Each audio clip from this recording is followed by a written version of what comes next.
At bayat ngayong araw na ito, pag-usapan po natin ang mga trending sa ating lipunan. Start na kaagad tayo. Wala na maraming pasakali. Alas 3 na ng umaga. Kaya simulan na kaagad natin. Wala na ho tayong maraming kwentuhan at shout out. Alam na this, ha? Start na kaagad. Banata na kaagad, ha?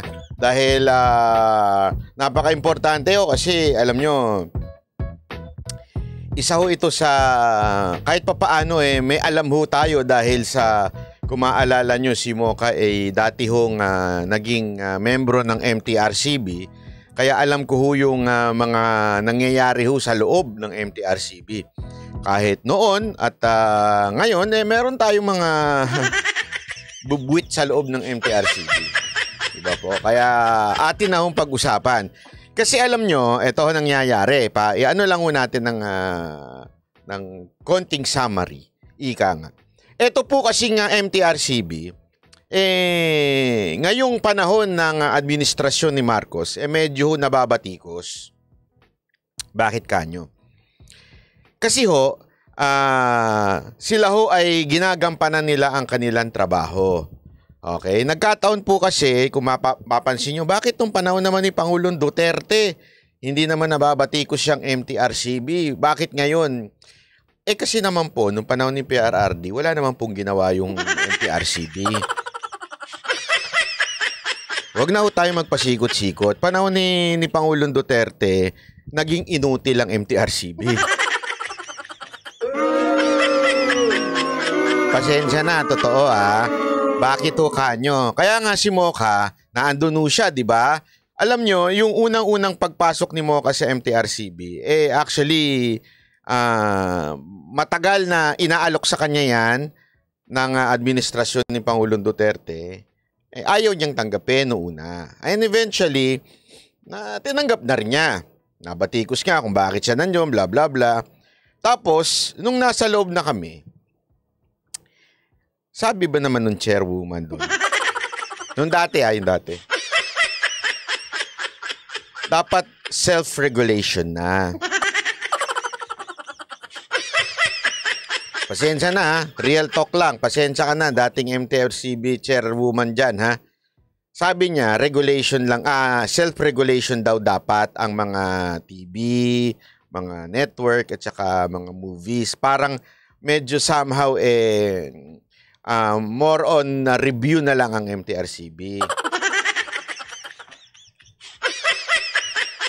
Alam nyo, sa totoo lang, maling-mali ho yun. Hindi na lang ho namin siya masyadong nilabanan dahil nung unang sinubukan, medyo iba ang dating doon sa pinuno dyan. So, kaya din si Mocha ay nagpalipat na lang sa iba. Dahil alam namin, sabi ko nga sa kanya, Mocha, walang mangyayari sa'yo dyan. Magiging inutil lang kayo dyan. Sayang naman ang sinasahod ng taong bayan sa inyo, tapos puro naman pala kayo mga, alam mo yun, mga inutil. Pasensya na, pero totoo May mga kaibigan nga kami doon na mga board Ganon din ang inaano nila. Although, para sa grupo, medyo advantage yun. Bakit? Hindi sila masyadong mababatikos at wala masyadong trabaho. Yun lang, simple yun. Kaya lang, mukha atang nakalimutan nung dating chairwoman dyan sa MTRCB nung panahon ni Pangulong Duterte. Nakalimutan niya kung bakit nilikha ang MTRCB. Hindi ata nag-google yun Pasensya na pero ewan ko ba. Alam mo, hindi ko alam kung tamad lang talaga siyang sadya o talagang dahil ang kanyang leaning ay para ho sa mga sa mga producer ng TV, media. Kasi kung politiko yun. Maybe dahil mabait siya. Dahil gusto niyang hindi magalit ang mga network sa kanya since politiko siya. Okay? So actually, nagpalipat na si Mocha. Sabi ko, lipat ka na lang Mocha, palipat ka na lang sa kay Pangulong Duterte sa iba na mas magagamit ka at hindi magiging inutil. Okay, totoo naman yun diretsuhan tayo. Yun yung nangyari noon. Ngayon, bakit nababatikos? Kasi yung ngayon, ginagawa nila yung trabaho nila to regulate movie and television. Diba? Which is yun naman ang purpose kung bakit nilikha ang MTRCB. Dagang kanal, salamat po. Alam nyo kung bakit? Ganito lang kasimple ha. Ano ho ba ang MTRCB? Bibigyan ko kayo ng ano. Ito po ay movie and television. Ito po ay sa mga madaling salita especially sa television, free TV. Remember, ang MTRCB kinreate ng panahon ni Ferdinand Marcos Sr., yung nakakatandang Marcos, at wala pang internet noon. Okay? So, hindi pa kasama ang internet, hindi sakop ng MTRCB ang internet. Kasi may mga nakikita rin akong, ewan ko kung ignorante o sadyang tanga lang. Sabi nila, oh, bakit ito hindi inaano ng MTRCB? Oh, mas malaswa pa to kay Vice Ganda. Nasa social media. Sabi ko po, hindi humanghuhula si Ferdinand Marcos Sr. Na at that time, alam niya nang may internet. Huwag naman po kasi tayo tatanga-tanga. Kinreate po ang MTRCB, yung batas na lumikha dyan sa MTRCB, wala pang internet nun. Diba? Kaya, minsan kasi wala na sa hulog, basta lang maipagtanggol yung mga panatiko sa isang programa. Tapos, ngayong ginampanan ng MTRCB yung kanilang trabaho, ano po, tila parang sila pa ang sinisisi. Tandaan niyo, the MTRCB are just parang sila ho ay sumusunod lamang sa mandato nila. Ito ay part ng kanilang mandato. Kung hindi sila sumunod sa mandato nila, one, pwede silang masampahan, di ba? Hindi ginagawa ang kanilang trabaho, or patulad sila nung nakaraan ng mga inutil. Yun ang totoo. Kasi nga ho, nasuspend yung showtime ng 12 days. Okay? Nasuspend po sila at dito nga sa pagdinig ngayon sa araw na ito, marami pong ni-reveal itong MTRCB chairperson na si Lala Soto. Alam nyo, sa totoo lang, bilib nga ako dito sa chairperson na ito. Walang biro, bilib na bilib ako dito kasi mayaman naman na tao ito. Ito naman po ay hindi naman nangangailangan ng trabaho. Una-una, hindi naman ho ito politiko. Ito po ay anak ni Tito Soto, pero hindi po ito politiko. At kung comfort lang din naman ng buhay, komportable na buhay nito. Bakit siya papasok sa isang ahensya na magiging stress lang sa buhay niya? Pero gayunpaman, dahil nga po isa ho itong may pagmamahal sa bayan at may takot sa Diyos, ginampanan niya trabaho niya. At ito nga, dahil siyempre maraming panatiko ang showtime, binabatikos ngayon sila dahil dito sa 12 days na suspension. Kaya lang, hindi ho na alam naman ng mga panatikong ng showtime yung tunay na dahilan. Diba? Hindi ho nila alam eh. Basta ang alam lang nila, Vice Ganda. Hindi, ganun lang. Alam mo kasi ang problema sa Pilipinas, lagi ko naman sinasabi sa inyo eh. Ang problema sa Pilipinas, napaka-panatiko. Ano ibig sabihin ng panatiko? Kahit mali na, pinaniniwalaan pa rin. Diba? So, eto na nga. Ito ang siste sa nangyari. Ito, meron kong kukomento dito. Huwag nyo i-delete ha. Nagmura si Wally sa live na Itbulaga. Ba't di kayo inaksyonan ng MTRCB? Sabi nila. Ito. Alam nyo, ang MTRCB, hindi naman po ito yung tipo ng mga tao na walang puso. Okay? Alam nyo, ang mga programa, especially sa live. Okay? Live. Minsan talaga nagkakaroon ng mga pagkakamali. Okay? At tulad nga ho ito, pati yung kay Joey De Leon, itong huli, yung Lubid. Meron ng mga pagkakamali yan. Okay? Pero gayunpaman, agad-agad ho silang nagsosorry. Pag nagsorry naman, pinapatawad naman ng MTRCB at binibigyan na lamang po ng kaukulang parang warning, ika nga. Wina-warningan lang. Huwag nang uulitin. O, gayon pala naman bakit ang Showtime? Alam nyo kung bakit. Number one, this is not the first time na may reklamo sa Showtime. Okay, meron nga akong listahan medyo nawawala ko lang. Meron nung akong nakuha na ito'y lehitimong impormasyon na mahigit siguro ang bilang ko doon 7 o 8. 8 na ang reklamo laban sa kanila. 8 na ang pagkakamali nila. Paggamit ng mga salitang hindi dapat ginagamit sa telebisyon, umaaksyon ng hindi dapat na nangyayari sa telebisyon, and yet paulit-ulit nilang ginagawa ito. Winarningan na sila. Pinatawad na sila. Okay? Until etong cake issue. So the cake issue is not the first time na pagkakamali ng Showtime. Na pang ilan na ho ito, I think 10. At never nagsorry ang Showtime. Sa katunayan, ang yabang pa ng host nila, panay pa ang parinig, lalo na ho si Vice Ganda. Kaya nga, kung ako lang talagang tatanungin nyo, dapat palitan na ho ang pangalan ni Vice Ganda, Vice Yabang. Anyway, feeling naman niya, above the law siya lagi. Kasi, porkit alam mo, pagka ikaw talaga marami ka ng fans, lumalaki na ulo mo. Sana ako, lumalaki ulo, iba Pero sa kanya, lumalaki ulo talaga. Diba? Yun ang problema Sa totoo lang, ang dami na hong reklamo sa kanya. Hindi ko lang maisa-isa Pag nahanap ko na ho yung kopya ko, iisa-isahin ko ho sa inyo. Okay? Ang dami ho nilang violation na nagawa. Pinatawad sila. Hindi lang ho 5 beses, I think 8 times. More than. Na sila ho ay pinatawad. And yet, paulit-ulit pa rin ang violation nila. Until dito sa cake. Alam naman naka 5 beses mahigit o 7 beses ka nang mahigit na nag-violate, hindi ka pa rin sumusunod. Kasi nga, they think they're above the law. Kaya nga ang sagot nila sa MTRCB about the cake issue, wala silang mali. Yun ang response nila sa MTRCB.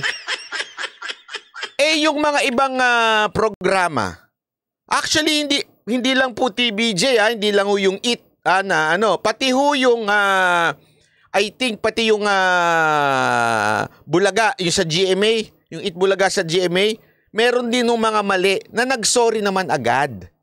Agad-agad lumalapit ang kanilang pinuno, ang kanilang executive, at nagsosorry ho. At hindi naman paulit-ulit ang violation. Ang problema dito sa Showtime, paulit-ulit na nga, hindi pa nagsosorry, minamak pa ang MTRCB. Yan ang totoo. Kaya kung ako lang ang chairperson dyan, ay tinanggal ko na yung programa na yan. Aside from ang baduy, hindi, wala namang kinagnayan yung baduy. Aside from bastos na talaga, ang pangit ng mga pinapakitang halimbawa sa mga bata.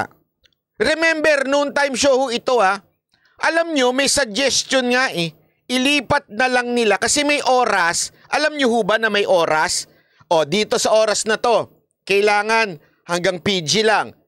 Ang kailangan hanggang General Part of the Age lang. May ganung programa sa telebisyon. Tapos yung late night, pwede na doon ng SPG. May nagsuggest nga na ilipat nyo na lang ng SPG since SPG naman yung dating ng programa ninyo. Kasi yung libog nila, ewan ko Sa totoo lang, pasensya na, Showtime. Alam ko, mababatikos ako dito.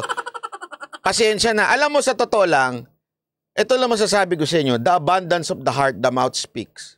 Yan ang problema sa inyo Yung puso ninyo, puro kalibugan ng laman. Minsan lumalabas na sa telebisyon. Yun ang katotohanan. Kung ano-ano ng lengguwahe ginagamit nyo dyan, vibrator, meron pa kayong ginamit na, tas gumaganon-ganon pa kayo.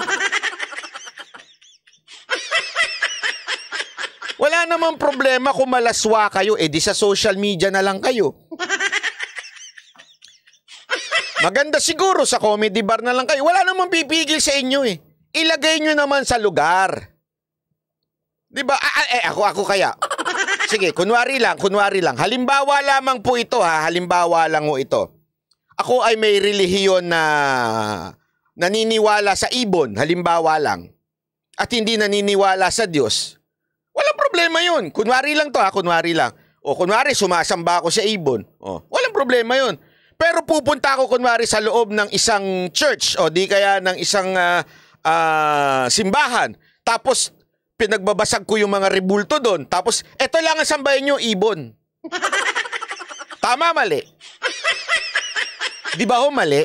Bakit? Wala ka sa lugar. Kung nasa labas ka, doon ka sa yung sarili mong iglesia, kahit ano gawin mo dyan, wala kang problema. Kung gusto mo, sambahin mo yung ibon eh. Kainin mo pa, bahala ka. Pero kung gagawin mo doon sa isang sacred ng isang relihiyon, bawal na ho yun. So ano ibig ko sabihin? Ang problema kasi yung noontime show ay yun po ay pambata. Hindi ho pwede maglagay doon ng SPG. Hindi ko alam bakit pinagpipilitan nitong Showtime na okay lang ang SPG doon. Ano, gusto nyo lumibog lahat ng mga bata? Hindi, ako nagtatanong lang ako. Bakit ba? Linis mo naman. Bakit mo ka, girls? Bakit? Nasa television ba sila? Kaya nga sabi ko sa inyo, walang problema kung gusto nyong bastos. Doon kayo sa comedy bar. Di magbastusan kayo doon. Wala namang problema eh. Hindi naman yun ang punto ng MTRCB. Oy, wag kayong bastos. Hindi. Ilagay nyo lang sa tamang lugar, sa tamang oras. Ang tigas ng ulo eh. Yun ang problema sa Showtime. Sobrang tigas ng ulo. Tapos, pag sila binigyan ng hatol, imamak pa nila sa television. Anong tinuturo nyo sa kabataan? Mga rebelde? Sa bagay. Ugali nyo. Itsura ninyo. Di ba? Wala nga problema kung mag-social media ka lang eh. Di ba? O gusto mo maghubad-hubad ka dyan. Walang pakialam sa'yo MTRCB. Linawin natin ha, maghubad ka sa social media, walang pakialam MTRCB sa'yo. Kalayaan mo yan. Ang may problema dyan, Facebook at saka YouTube. Yayariin ka naman nila. Alam mo, ewan ko ha, feeling ko kasi, sa totoo lang, since ang baba na ng rating ng Showtime, many factors ha, hindi lang naman dahil sa pangit talaga yung show nila, nakukornihan na ako, paulit-ulit yung joke, sila nagtatawanan. Hindi lang yun. Okay? Maybe because of the signal. Alam naman natin, kahit nga, di ba, TV5, yung It, alam naman natin, mas sikat si Tito Vic and Joey. Bakit minsan nauungasan siya ng It Bulaga Kapuso? It's not because masasabi natin, sobrang ganda na nito. Ito hindi sobrang ganda. Hindi ho, it's because of the signal. Siyempre, yung ratings na tinatawag natin na TV ratings, hindi social media ratings, TV ratings. Naturalmente, kung ano yung mas malakas ang signal, mas mataas ang ratings nun. Matik na yun. Okay? Problema ito. Medyo marami na nga nakokornian sa joke ng Showtime. Tapos, wala pa ho sila masyadong signal. Kaya sobrang baba. Kaya tuloy naano rin na baka naman kaya naggaganyan niya mga yan, nagpapapansin. Pwede, di ba? Di ba, Christina Untalasco, maraming salamat sa... by the way, salamat po sa mga nagpapakape ha. Thank you very much. Watching from Edmonton, Canada. Sa mga nakakaalala, salamat. Kung hindi nyo naalala, wala rin problema. Welcome pa rin po kayo. Yun ang punupunto natin dito. Di ba? Kaya sana, itong Showtime, bawasan nyo ng kayabangan nyo. Alam mo, ayoko na lang magpangalan eh.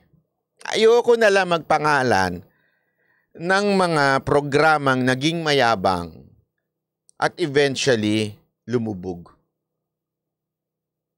Matuto kayo sa kasaysayan ng mga programa sa telebisyon. May mga yumabang na dyan na eventually lumubog. Kayo, feeling nyo talaga na dahil ABS-CBN kayo, kapuso kayo, sikat kayo. Kaya ganyan kayo. Na pag kayo sinita, ayaw nyo nang magpasita, imamak nyo pa. Sa totoo lang, kung ako, Kung ako talaga MTRCB, wala na. Iwan nyo na ano na yan. Hindi lang suspend. Pero ito ho ang nireveal ng MTRCB. Panoorin natin ha. In a statement, you confirm that... Wait lang po, wait lang. Hindi pala yan. Ito. Nag-inhibit o hindi raw makikialam si MTRCB Chairperson Lala Soto sa mga reklamong kinakaharap ng mga noontime shows. At kasabay po niya, nagsorry na rin ng EAT kaugnay ng kontrobersyal na lubid joke. Nasa frontline ng balitang yan, Elaine Fulgencio. Additional job orders. Mismo si Move-In Television Review and Classification Board o MTRCB Chairperson Lala Soto ang sumagot sa mga isyong ibinabato sa kanila. Kasabay ito ng pagdinig kanina ng Senado para sa hinihiling nilang 130.6 million pesos na budget para sa susunod na taon. Kabilang sa mga kwenestyon ni Senator Jinggoy Estrada ang pagsuspinde ng MTRCB sa noontime program na It's Showtime. Okay, meron din po nagsasabi that the suspension of 12 airing days was too severe. Well, maybe some sectors. Can you enlighten this subcommittee? We consider other people's comments too. That is not the only comment that we receive. Saying that 12-day suspension is too much. There are also a lot who are saying that the show should be canceled or that the number of days should be extended. Ako yon. Biro lang. Sinasabi ni Madam, ni Chairperson, ang problema kasi, ang mga may ingay, yung mga balakatak dyan, ewan ko kung saan pinalaki, pwede naman dyan lang dyan, salamat po. Ang sinasabi nila, hindi sobra-sobra naman yan 12 days, bla bla bla bla, ganyan. Pero pakinggan din naman natin yung iba. Ang dami rin nung nagsasabi na kulang pa yan. Dapat yan 1 buwan o 3 buwan. O kaya tanggalin na talaga sa television yan. Bakit? Hindi sila sumusunod eh. Meron pa nga ho dyan. May reklamo ko nakita dun sa programa nilang Girl on Fire. Sa Showtime. Sa totoo lang, sana na lang nagkabarit na lang kayo. Kahiya-hiya, kilala ko pa yung gumanon dun. Kitang-kitang, kulang na lang talaga, sisilip na yung pechay dun eh. Sana kung vegetarian lahat ng nanonood dun, dinaig pa yung nakapanting suot eh. Kahit ba sabihin nating nakatawag dito, naka-stockings, dahil nga syempre maraming kulimlim. Meron pa nuntunan yan. Bakit ko nalaman? Alam nyo, nung panahon na nag-guest pa, nung panahon ni Mocha, nag-guest pa kami sa telebisyon, Umagang Kay Ganda, Unang Hirit, Itbulaga. Nag-guest po si Mocha nun eh. Tapos nagre-regular pa si Mocha nun sa SOP, ewan ko kung maalala nyo yun, ni Sunday. Very particular ho sa costume. Hindi ho pwedeng parang tangga na pantim-panti na. Kahit pa paano dapat meron. Pag hindi, nasisita sila. Ito, labas na yung cake. Munti ka ko na masabi. Hindi, totoo, kitang-kita. Labas na yung yung kaluluwa ng babae. Tapos may kaing pa. Alam mo yung kaing Ganun na yung suot, as in parang tibak. Tapos may yung ganun. Nandito na eh. Sana naglaplapan na lang kayo doon. Binitin nyo pa yung tao na sumakit pa mga puson. Oo, ganun talaga. Nung nakita ko yung video, sabi ko, hindi, eto ha, kasi sabi ko nga sa inyo, sanay kami, pag nag-guest kami nun, sinasabihan na kami, alam kasi nila malaswa kami, alam naman nila yun eh, so papaalala lang nila sa amin, pero eventually, nung nagre-regular kami, madalas kami lumabas sa Unang Hirit, tsaka sa Umagang Kay Ganda, magandang, basta yun, lagi na alam na namin, matik na yun, sasabihan na kami ni Mocha, wala mag-shorts. Bakit? Kasi yung shorts nga namin, shorts eh. Shorts ang suot nila, kaya talagang, sa iba, panty na yon. Eh ito, malala. Hindi lang ek-ek shorts. Ek-ek talaga. Ek-ek na. Lumalabas na. Sumisilip na. Buti na lang babae siya kung hindi. Lumabas ang ano nun. Hindi ba ho? Tapos, sila magre-reklamo pag winarningan to. Winarningan na ha. Tapos paulit-ulit pa rin nila. Kung ano-ano naman. Gagamit ng salitang sandata. Tapos yung sandata mo, ganon.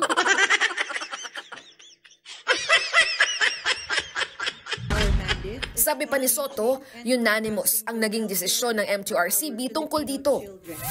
Bukod sa It's Showtime, nabanggit din sa pagdinigang lubid joke ni Joey De Leon sa noontime show na EAT sa isang episode nito noong September 23, kabilang sa host. Actually, dito nga sa lubid, kung hindi ka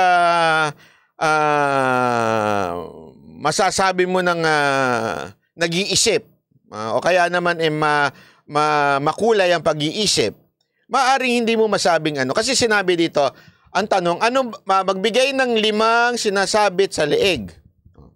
So, kung ano sinabi, kwintas, ganito. Tapos, nung nagkulang na, sabi ni Joey De Leon, lubid. Tali daw. So, actually, nung una, nung ako nga, inisip ko pa, bakit? Ano masama sa tali? Okay. Diba? Kasi pwede naman may tali ka lang. Bakit? May tali para may tinatalihan kang bagay. Di ba? Di naman necessaryong ano mo yun sa... Gayong pa man, it's double meaning eh. Okay? Kaya nga, nung winarningan sila, nag-sorry naman. Yun ang importante dito eh. Ang EAT ang tatay ng MTRCB chief na si dating Senate President Tito Soto. In the interest of fairness and justice, Madam, there was also an issue, another program where your father is involved, yung EAT. After the host Wally Bayola used profane words in the noontime show, did you summon him? We sent them a notice to appear. Like I said, Mr. Chairman, I inhibited myself from participating in the adjudication process. Nagsorry ng EAT sa MTRCB kaugnay ng lubid joke ni Joey. Sa ipinadala nilang sulat sa MTRCB, na-interpret daw ng ilang manonood na patungkol sa usapin ng suicide ang salitang lubid na iminungkahing sagot ni Joey sa tanong kaugnay sa mga... Alam nyo, ito ha, isa pang revelasyon ni Chairperson na Lala Soto, pagdating po sa mga pagre-review ng noontime show, sinabi niya dyan, mamaya ipi-play natin, nag-inhibit po siya. Bakit? Kasi nga po, ang kanyang ama ay part ng noontime show. Sa madaling salita, ang revelasyon ng MTRCB ay simple lang. Pagdating sa noontime show, hindi ako makikialam. So, hinayaan niya yung board ang magdesisyon. Meron kasing committee yan na sarili. At, sa totoo lang din, I know personally, kasi ganun yung dati. Hindi naman po, pag nagdesisyon na ho yung committee na yon, hindi pwedeng makialam na yung desisyon ng chairperson. Kaya nga, mamiwirdoan ka nung panahon ni Pangulong Duterte, saw-saw suka yung chairperson. Laging nandun sa committee. Alam mo talagang gusto mag-impluwensya. Pero this time, wala ho, nag-inhibit ho siya. Kasi nga naman, may honor yung ale na sandali, nandiyan tatay ko, labas na ako diyan, di ba? Hindi ako sasali diyan, kayo na bahala magdesisyon.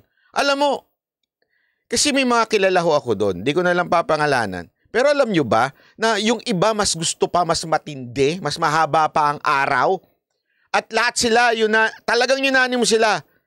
Inis na inis sila sa showtime. Bakit? Kasi minamak pa ang desisyon nila, ang bastos ika nga. Kaya gusto pa nila mas mahaba. And yet, iniklian na lang. Isipin nyo to, this is not the first time na violation. And this is not the first time na na-warning nga ang showtime. Yun ang pinalalabas kasi ng showtime eh. Lalong-lalo na yung mga panatiko ng showtime. nilalabas nila na pinag-iinitan sila. Hindi ho. Mag-research kasi kayo eh. May FOI ho, wag ho kayong tanga. Freedom of Information. Humingi kayo kung ano mga cases ninyo, cases ng Showtime sa MTRCB. Bagay na isinusuot sa leeg, pinagsisisihan at humihingi raw ng paumanhin ng buong pamunuan ng EAT sa mga naapektuhan ng naturang pahayag. Tinitiyak umano ng EAT na kaisa sila ng MTRCB sa pagsusulong ng responsableng panunood ng publiko. Wala pang desisyon ng MTRCB kaugnay sa issue. Sa huli, inaprobahan ng Senate Finance Subcommittee ang panukalang... At papakita lang natin yung buong buong part ng interview dito. Ang ganda kasi ng interview dito. In a statement, you confirm that MTRCB met with the kapisanan ng social media broadcasters ng Pilipinas last August 24. Am I correct? Yes. May you Mr. place on record the purpose and agenda of the said meeting? Oh, it was just a courtesy call, Mr. Chair. I attend to and I give in to almost everybody who would like an audience with me. And so they expressed their support for the agency. They were very supportive also of the amendment to the charter. They believe that we should expand our jurisdiction. And they did mention that they would file a case against the hosts. Sabi ni Matet, Sir, sa 44 years ng TBJ, mas napakaraming kabastusan ginawa si Joey. Diyan muna tayo. Ma'am, Sir, bagong upo lang po si Lala Soto. So, wag po nating isisi yung pagkakamali ng mga nakaraang MTRCB dito sa bagong chairperson. Kauupo lang. Baka lang hindi nawawala sa isip ninyo. Kaka-appoint lang po ni Pangulong Marcos sa kanya nung nagsimula si Marcos. So, yung mga 44 years na sinasabi ninyo, mga nakaraang taon, pakihanap na lang po yung chairperson doon. Okay? Hindi, nililinaw ko lang. Okay, pangalawa, ang nangyayari dyan sa 8, gagawa ng mali tapos magsusorry lang. Ang Showtime, natural lang humor, may wit, sorry, real talk lang. Sa'yo na rin lumabas. At least nagsosorry. Naintindihan mo? Kasi sabi ko nga sa'yo, minsan ang live, naturalmente, minsan bumamali ka. Okay? Nagkakamali ka. So, magsosorry ka. Importante yun. Malaking bagay ho yun. Pagsosorry. Anong kinaugnayan nung sinasabi mo, ang Showtime, natural lang humor, may wit. Natural maging bastos? Ganun ho ba? So, because natural sa kanila magkaroon ng bastos na humor dahil sila ho ay galing sa mga stand-up comedian, normal na. Pahayaan na lang natin. Hindi ba pwedeng sitahin tapos mag-sorry na lang kung mali? At least nagpapakumbaba at natututo. Naintindihan mo? Ang problema kasi ito, paulit-ulit ko sinasabi na bukang hindi mo binubuksan ang isip mo, kapatid. Ang paulit-ulit ko sa inyo sinasabi, ilagay sa tama. Huwag dalhin yung nakasanayang joke sa stand-up comedy bar. Alam naman po natin sa stand-up comedy bar, babuyan dyan eh. Normal yan. Sa stand-up comedy bar nga, may joke pa nga dyan. Pag ikaw pumatol sa bakla, daig mo pa ang bakla. Ito, may ganyan joke. Wag ko kayong papatol, biro-biroan lang po ito. May mga ganyan joke. Kasi tandaan nyo, laman ho kami ng comedy bar. Zirko, clowns. Taon kami bibilangin na talagang tumigil lang dahil sa pandemya, pero ilang taong kami dyan. Alam namin ang joke ng mga stand-up comedian. Alam namin yan. At pag napikon ka dyan, talo ka. Ikaw pa ang talo pag napikon ka dyan. Kaya dapat hindi ka mapipikon. Pero wag mo namang dalhin sa telebisyon yung ganong klaseng joke. Babalik ko na naman sa example. Paano doon sa mga naniniwalang ayaw sa rebulto? Diba? Karapatan nila yun eh. Maniwala silang ayaw nila sa rebulto. Pero wag kang papasok ng simbahan at pagbabasagin mo yung rebulto doon. Kabastusan yun. Kahit ako, hindi naniniwala sa rebulto, Pero pag nakita kitang pumasok sa Roman Catholic Church at nagbabasag na rebulto, baka unahin kong basagin yung... Kasi kabastusan, ilagay mo sa tama yung lugar mong paniniwala. Kahit pa... Kasi totoo lang may mga ganyan na relihiyon mga buwang again. Hindi ko to nilalait Ako hindi ho rin ako Katoliko. Kaya lang may mga ganyang buwang again Papasok pa talaga ng simbahan, magbabasag pa ng rebulto.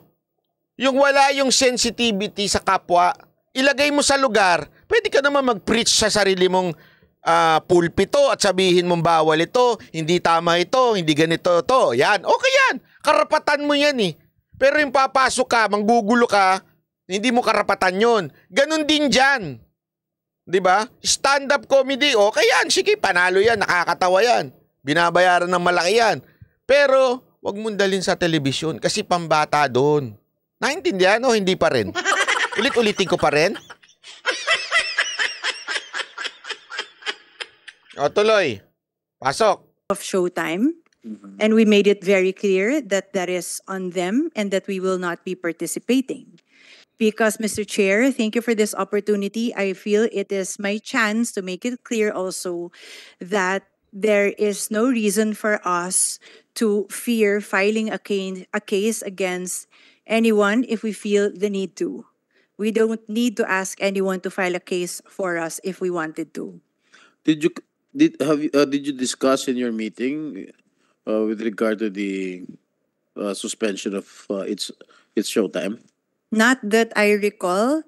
I would like to yield to Attorney Sonny Cases, who is the chairman of the adjudication committee handling the case of Showtime, because, Mr. Chair, in the spirit of transparency and in the spirit of fairness, I have already inhibited myself from participating in all the adjudication processes of any noontime shows. Ayan, malinaw So may delikadesa si Madam. So nag-inhibit po siya sa lahat ng adjudication. Basta yung tumitimbang kung ang isang programa ay sumusuway na sa isang patakaran na ibinigay ng mandat. Tandaan nyo, parang lang sila hindi naman sila gumawa ng batas. Sila po ay sumusunod lamang sa tinakda ng batas. Ini-execute lang nila yun. Kung nagagalit kayo sa batas at kung gusto ninyo, abay, maging congressman kayo, maging senador kayo, at baguhin ninyo ang MTRCB at sabihin nyo, mula ngayon, pinapahintulutan na ang mga bastos. Kahit sa noontime show. Pwede gawa kayo ng batas. Pero as far as ngayon, ang batas ay ganito. Kailangan nating sundin. At yun na ini-implement lamang po ng MTRCB. Kaya lang nagiging issue ngayon, kasi ngayon ang MTRCB gumagalaw. Nung panahon ni Pangulong Duterte, yung chairperson doon, inutil. Walang kwenta. As in, ang sinabi, self-regulation lang.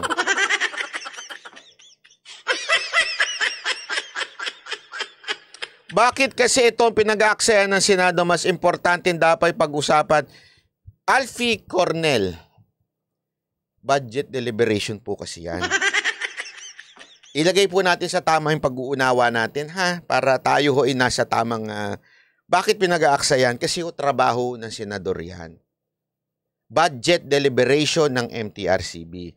Ang lahat ng ahensya ng gobyerno sa panahon na ito ay dumadaan sa budget deliberation. Ano ibig sabihin sa Tagalog doon? Tinitingnan, binubusisi ng mga congressman at senators ang bawat budget ng ahensya ng gobyerno. Inaalam kung ito pa bang ahensya ng gobyerno to ay epektibo, binibigyan ng budget na ganito at piniperform nila ang tama nilang trabaho. Kaya po sila na andyan, hindi ho para magpa-cute. Hindi ho nag-aaksaya kasi trabaho ho yan nila. Naintindihan na natin. Ilagay po natin sa tama minsan ang ating mga komento. So, when the board voted to suspend airing of It's Showtime, you inhibited yourself. Yes, You did Mr. not Chair. participate in the votation. No, Mr. Chair, I was physically present because it was during a board meeting, but I did not vote. I did not participate. So all the the adjudication. members of the board voted. Yes, Mr. How Chair. many board members? Mr. Chairman, to make it clear, it was a unanimous decision for the board to suspend. They only voted upon the number of days, which Excuse was me? 12 days and 6 days. That was the votation. What was the penalty that you gave It's Showtime? I yield to Attorney Cassis. Mr. Chair, Your Honor, the board voted to render a 12-day suspension, Your Honor. After a voting, But it's still ongoing. I mean, umi-air pa sila, di ba? yes, Your Honor, it is not Why yet is that so? final. They filed a motion for reconsideration, which is their right to do so, Yes. within 15 days from receipt of the decision of the board. Yan, tama. Sabi ni Bright, unanimous decision, parang yung kay Libayan, 3-0. Parang ganun.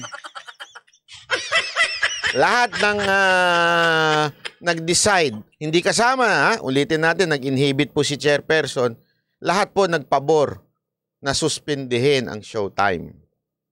Okay? Linawin na natin yon. Lahat po sila. Including all yung mga artista na andun. Ang dami yung artista doon. May director pa. And it is forthcoming, Mr. Chair. When will it lapse? They have filed already their motions. Tapos binigyan pa sila ng 15 days, ha? Para sila ho ay mag-appeal. Alam mo ginawa nila sa appeal? Kaya ako bullshit na bullshit eh. Sa totoo lang, ang kapal na mukha nitong Showtime eh. Ang kapal na mukha. Kesa na mag-sorry na lang, ipaglalaban nilang tama sila, imamak pa nila yung otoridad. Bastos, di ba? Sa totoo lang, ikaw, sinita ka na eh. Kesa na magpakumbaba ka, pasensya na po, sorry na po. Imamak mo pa? Di ba? Kayo kaya, sige nga ho, kayo kaya ang ganunin. Di ba isang malaking kabastusan? For reconsideration. Okay. And it is now, When are you going to decide on it? it's forthcoming, Your Honor, Mr. Chair, within the week. What is your decision? If you want to answer. Mr. Chair, I'll tell you later. Huh? I'll tell you later. Okay. Mr. Chairman, I just want to add to that. We gave them a 15-day period for them to be able to file their motion for reconsideration. Ako nga sa tingin ko, kung nag-sorry na lang sila dito sa 15 days, humarap na lang talaga sila. Sabi nila, pasensya na, it was really a mistake. Medyo naging insensitive ang mga host. Basta, ako, aniniwala ako, may puso naman itong MTRCB. Sigurado ako, lalambot ang puso niyan at sige, tanggalin na natin yung suspension. Ang problema eh. Lalo pa nilang minamak on air. Paulit-ulit pa yung host nila na nagpaparinig. Kung ako talaga yan eh. Hindi pa tatagal sa akin yung Showtime yan. Gusto ko nga lusubin sa ABS eh. Biro lang. Ayan ka na naman banat eh. Because we wanted to give them the chance to cooperate with us, to enter into a dialogue at least, or to coordinate. But that did not happen. Ayan, no, nakita nyo? Sabi na mismo ni chairperson, sana kung nakipag-usap na lang, sana kung ano na lang. Alam mo yun? Kasi, maintindihan natin eh, sometimes talaga sa live show, minsan napapasobra eh. Yung damdamin na ano, kaya nga medyo lenient pa sila eh. Kung nag-sorry na lang sana, hindi eh. Lumaban pa, nagparinig pa. Napakawalang niya, di ba? Ganun. No, sige, pagpatuloy na lang natin to. Napakawala. Anong gusto nyo? Magpoprotesta taong bayan para ibalik kayo? Yun ang feeling nila eh. Tas uutusan pa nila. Alam mo kaya ako bullshit na bullshit, may ganyan pa sila eh. Ano natin? Mass report! Yabang nyo talaga? Matuto kayo sa mga naging mayabang na host. Mga programang naging mayabang. Wala akong pero ito'y wala akong particular na tinutukoy na programa, ha? Pero meron talagang mga ganyan na nagmamayabang na host, na nagmamayabang na mga shows dahil mataas ang ratings. Hindi tumatagal eh. Bakit? Lumalaki ulo eh. And we also wanted to practice to give them due process, Mr. Chairman. All right. Okay, meron din po nagsasabi that the suspension of 12 airing days was too severe. Well, maybe some sectors. Can you enlighten this subcommittee how the sanction was arrived at? Mr. Chairman, I'm sorry to interrupt. I will yield to Attorney Cases after I say my piece. Mr. Chairman, there are also a lot of people suggesting to cancel the show. We consider other people's comments too. That is not the only comment that we receive. Saying that 12-day suspension is too much. There are also a lot who are saying that the show should be canceled or that the number. Sabi ni si Rendon na pinapatamaan ni Vice and sa hindi lang po yun. Pati ho yung tinitrigger nila yung mga taong lumusob kay kay Chairperson Lala Soto para i-bash. Tinitrigger nila. Yun yung sinasabi kong minamass report, sinasabing pumunta kayo sa kanya. Yung mga ganong klaseng style na nakakainis. Hindi man nila directly sinasabi yon, pero through paririnig, parang ano ba kayo? Professional ba kayo? Of days should be extended. I yield to Attorney Cases, Mr. Chairman. Okay, the UP Diliman Department of Broadcast Communication went as far as saying that it was a clear demonstration of the point about the agency's lack of wisdom and discernment, and that the measure is regressive and only illustrates the board's proclivity for censorship. Further, they called on the MTRCB chair to resign. Any comments on this? Mr. Chair, Your Honor, we respect all the opinions of many. Basher yata ito eh. Alam mo, UP. Alam mo, nung panahon pa lang, actually, nung panahon na ginawa ni Marcos yan, yung senior, yung dating Pangulong Marcos, ano na ho yan talaga. Kung may social media lang noon, babash talaga yung MTRCB kasi they thought na it's censorship. Diba? Hindi ho, it's regulation. Nire-regulate kung ano yung tamang ilagay sa telebisyon. Kung ano yun. Kaya nga pwede, alam nyo ba sa particular sa movies, pwede naman medyo may eto na lang, tanongin ko kayo. Bakit may Viva Max? Talagang torjakan doon eh. Totoo naman, di ba? Walang biro, oh. Nagtataka nga ako bakit nakalusot yun eh. Kasi, hindi ko kasi pinanunood yun. Promise. Hindi ko talaga pinanunood yun. Naririnig ko lang Viva Max. Siyempre, nag-curious ako. Ano ba yung Viva Max na yan, di ba? Tinanong ko talaga, ano ba yung Viva Max? I thought movies. Kasi Viva, di ba? So akala ko movie siya na pinapalabas sa sinihan. Hindi pala. Yung pala ewan ko correct me if I'm wrong yung mga nasa Viva Max, hindi naman pala pinapalabas sa sinihan.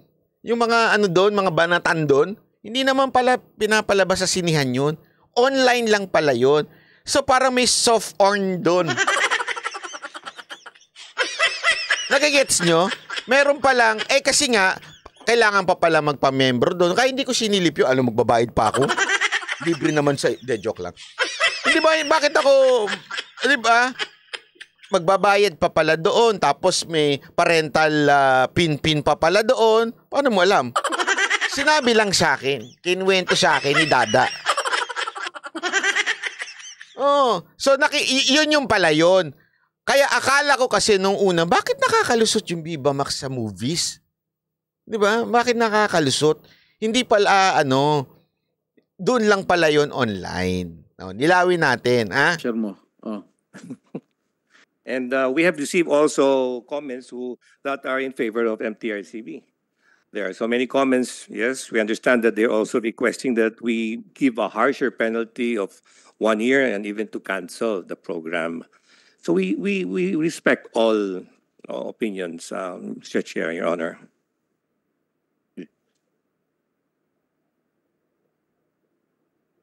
If I remember correctly, Mr. Chair, other former Senator Enrile made mention that or insinuated that the decision of the board is proper and justified. Also, if I remember as well, the pronouncement or opinion of Congressman Benny Abante also made mention that our decision is justified. Mr. Alam niyo bakit ako Kasi may mga nagsasabi, okay, may mga nagbibigay ng opinion. Hindi mo naman mapipigilan yan eh. Part na yan ng society. Life is like that. Kaya nga tinan mo, may mga you-earned pa eh. May mga Viva Max pa. Oo nga.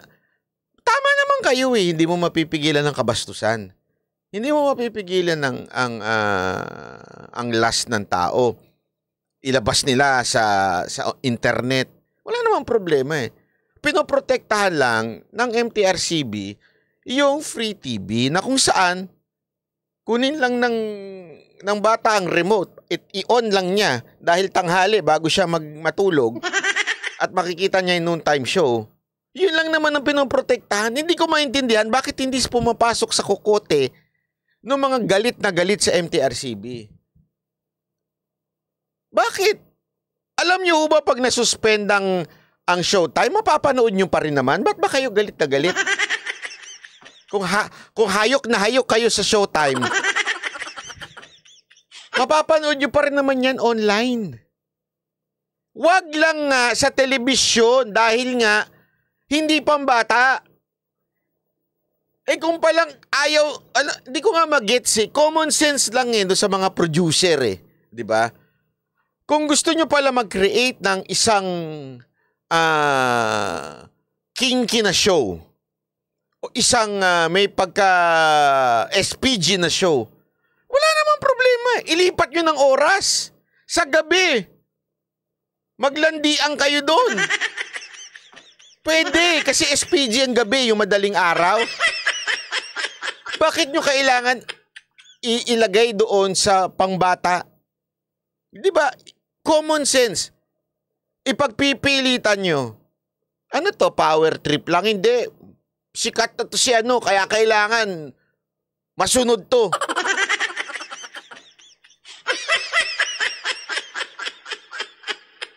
Diba? Ganun kasimple.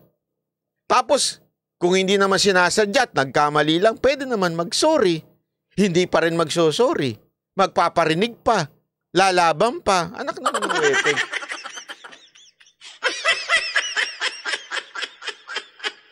Ewan ko kaya nga alam mo, pag nahanap ko lang yung listahan ko ng violation nitong Showtime, ilalabas ko sa inyo isa-isa. Pero nakita ko mismo yung video na isa sa mga ikinomplain. Sabi ko, dinaig pa yung bar show eh. Oh, may kaing ek-ek eh. Literal. Kaing ek-ek, nandito na yung legs nung nakaharap yung tapos nandito na yung legs. Tapos yung suot pa niya, panty talaga. Literal na kaing ek-ek eh. Sabi ko, paano nakalusot to sa telebisyon? Yung Girl on Fire, paano nakalusot yun? Ano na to? Bastusa na talaga tayo sa telebisyon?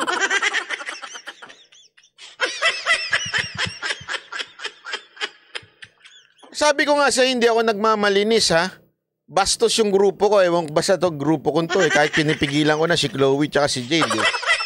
Bibig talaga, bastos eh. Pero alam mo yun, nasa yan, nasa lugar yan. Pag sa show dito. Kasi sinasabi namin, pagka medyo, pag alam natin medyo light lang tayo. Pagka formal yung event, light lang tayo. Diba? Sa katunayan, yung pasasalamat, naalala nyo nun kay PRRD, ang suot namin nun, pants, t-shirt. Tapos, tinanong pa namin ito ang suot namin. Ba't ganyan ang suot nyo? Sabi sa amin. Sigurado kayo mag-shorts kami? Oo. Kaya nga kayo ko yung kinuha eh. Tinatanong talaga namin kasi particular yun dapat. Ilalagay mo yung suot mo doon sa event.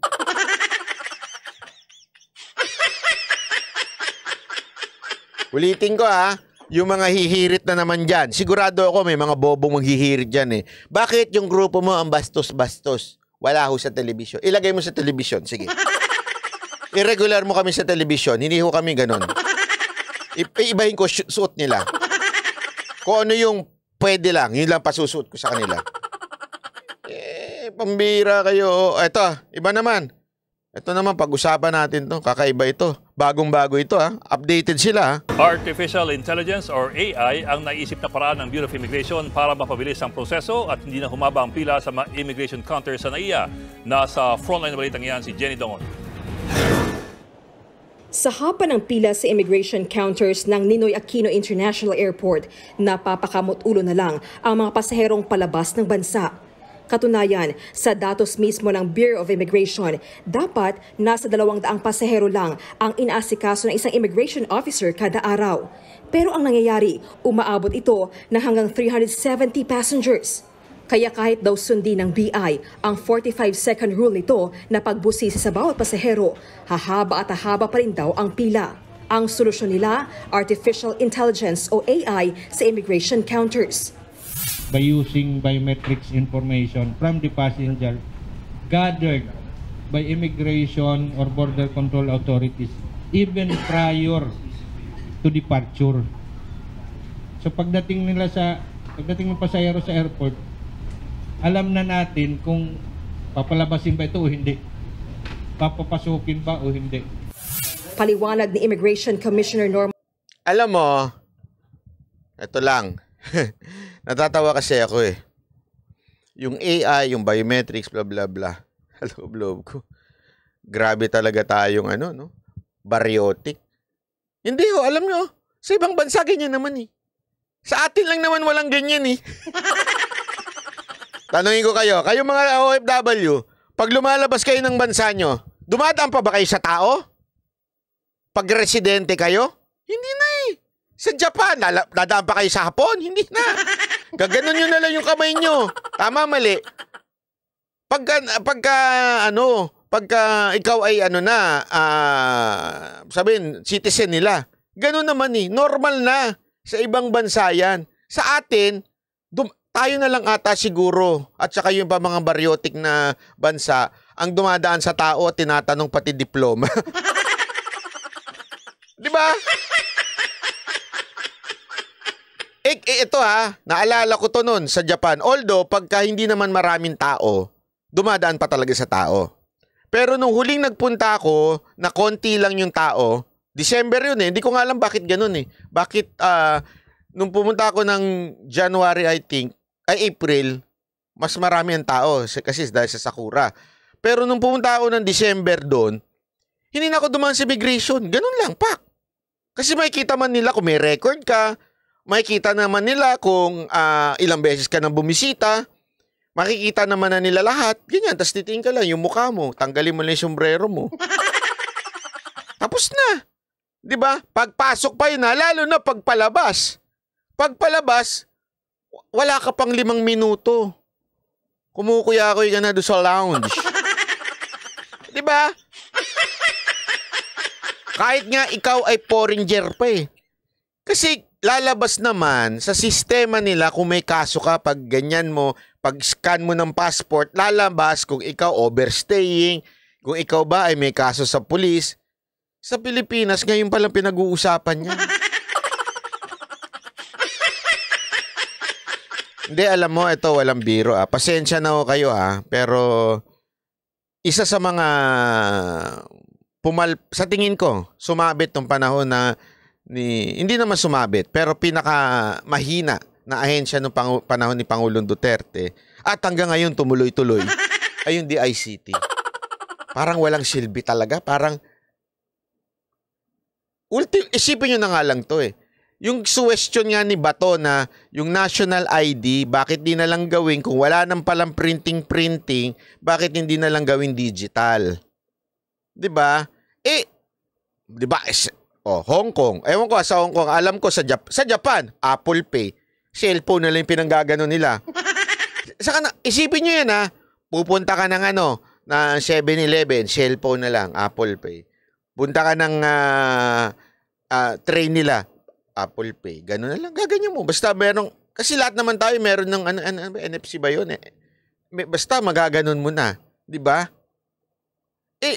Ano ba naman yung gawin mo may QR yung ID natin na merong national ID. Tapos, may website na pwedeng... Ito na lang nagawa ng GCash Bakit hindi natin magawa? Kaya nga ako tuwan-tuwa sa GCash Kaya lang, may limit. Yun lang ang problema sa GCash. May limit. Minsan talaga napapasobra ka, di ba? Kasi sa lahat ginagawa ko, mapagasolina. Ayoko nang gumamit ng cash para wala ka nang hawak na cash, walang pipitikin, di ba? Kahit alam naman, nalaglagan ako ng wallet. O, di ba? Wala ka ng wallet, as in, nandito na lahat sa GCash. Kahit nga nakakatuwa, pati nga yung Uncle John, yung mini stop, di ba? 7-Eleven, pwede na GCash. Ano mo lang yung may QR na lalabas, i-scan nila. Di ba nakakatuwa? Kaya ng private, pero yung government na dapat maraming pera, di ba? Maraming pera, pero wala. Nga. Sabi ni John Smith, paano kung wala ng cash? Di wala ng kakainin? O nga naman. Gutom ang abot itong immigration natin, di ba? Kawawa naman. Hindi. Sa logo lang, astig. Ayun.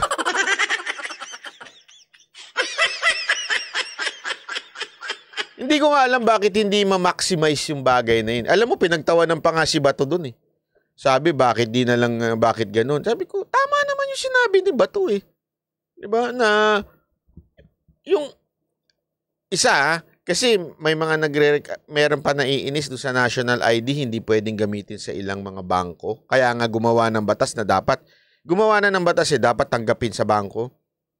Tapos, isipin nyo to yun na lang registration ng SIM.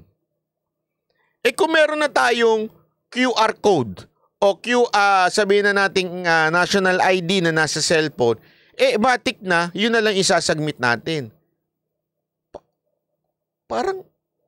Kaya nga nakakatawa dahil habang yung mundo pabilis ng pabilis, lalo na sa AI, tayo naman, paurong ng paurong. Ba't ganun? Jimmy Kim, pampakalma po. 2 years na, hindi pa dumadating national ID ko. Kahit nga ako Naalala ko yan, hindi ko makakalimutan yan. Pandemya sila pumunta dito sa kondo ko. 2020... Ano ba yung pandemya? 20, di ba? 20. December nun. Pumunta sila dito at pinarehistro kaming lahat. Akala ko, wow, galing naman ng gobyerno, ni-register. Magaling naman talaga kasi mantakin mo during pandemic, nagtatrabaho sila. Good job. Pero ang problema, hanggang ngayon wala pa rin. Isipin, simple nun Walang printout. O edi gawin yung digital. Anong problema? Budget? Confidential fund?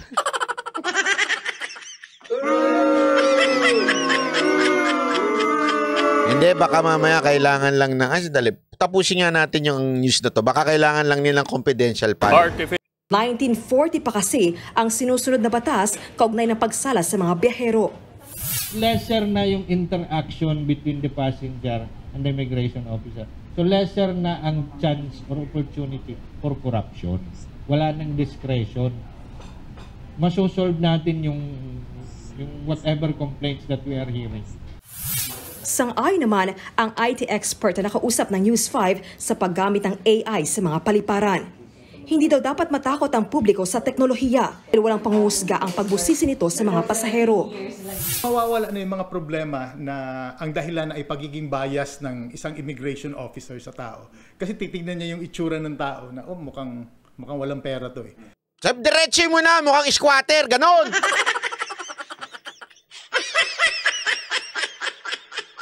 Totoo naman. Nakaranas ako ng ganyan eh. Squatter ko Maitim na, kalbo pa. Laki ng ulo, di proportion sa katawan. Alien ka, Brad, sabi sa akin. Ano mo, bilhin kita, gusto mo? Biro lang Walang ganun.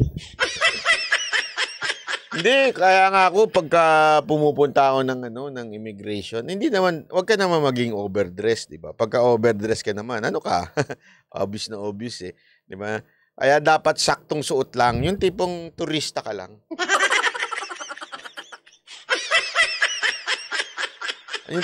Alam niyo yung turista package, kailangan may clutch bag, turista package, ganyan. Ha? Korean package.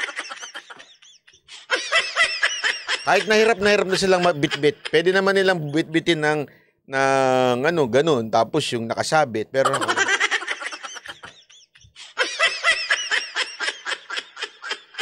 iba naman naka-Amerikana pa. Nakamaong tas naka-Amerikana. Konyo style. Pero yung kilikili nun, pawis na sa talaga nangangasim na. So judgmental kasi yung tao. Tama! Ang AI walang ganong quality ang AI. So, babasahin ng AI kung ano yung data na in-input sa kanya.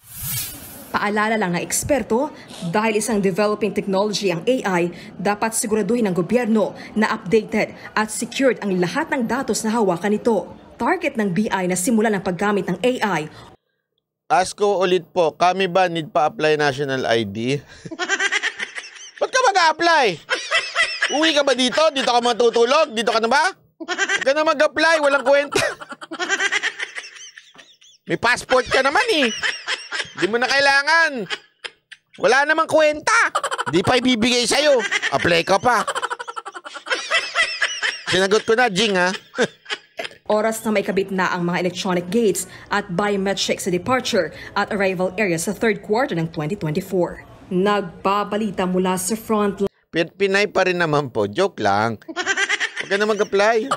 Antay mo na muna maayos bago ka mag-apply, ha?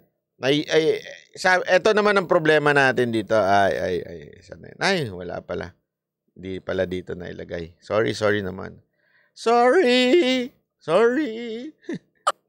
Ayan, ito pa. Aha. Ay, napanood nyo ba yung aking interview kay SAS? Panoorin nyo, ha? Ito, panoorin naman natin si Defense Secretary Teodoro. Hinabla ni Defense Secretary Gilbert Teodoro ang babala ng China na iwasan daw nating maghanap ng gulo. Anya, sumasagot lamang ang Pilipinas sa ginagawa ng China sa West Philippine Sea. Nasa frontline na balitang yan si Camille Samonte.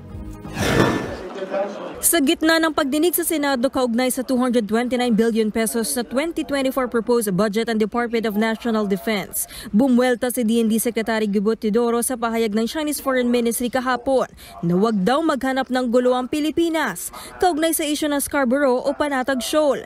Kasunod yan ang pagputol ng Philippine Coast Guard sa floating barrier na inilatag ng China. Hindi po tayo nagpro-provoke sa kanila. Nagre-react lang tayo sa ginagawa po nila. So sila po nangunguna, sila po ang umaharang ng ating mangingisda, sila po ang naglagay ng barrier doon sa Scarborough. Kapag pinabayaan daw ang China, baka sakupin na rin nila pati ang Benham Rice na nasa silangan ng Pilipinas. Nakikita natin, itong West Philippine Sea po ang focus. Pag hindi po natin pinatatag ang ating sandatahang lakas, baka naman po sa Philippine Rice mangyari pag naunahan tayo. Sa ngayon, binabalanse pa rin daw ng gobyerno ang Basta wag nyo lang pakikialaman yung Japanese rice, ha? Kasi sarap-sarap na nun pag pinakialaman natin. Biro na. Desolba sa issue. Mabuti rin naman na siyempre may takot ang tao dahil ayaw ng conflict.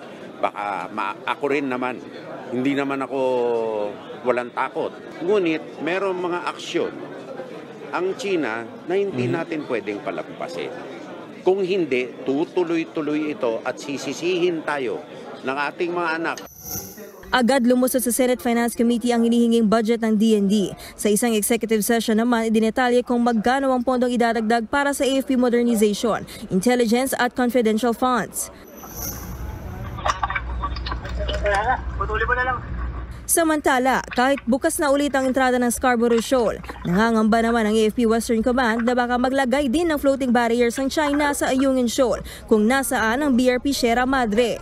Ilang ulit nang hineras ng China ang resupply vessels ng Pilipinas na pumupunta roon. If they do that in Ayungin, we also have to remove the barriers and we do not have to wait for the order of the President to remove that.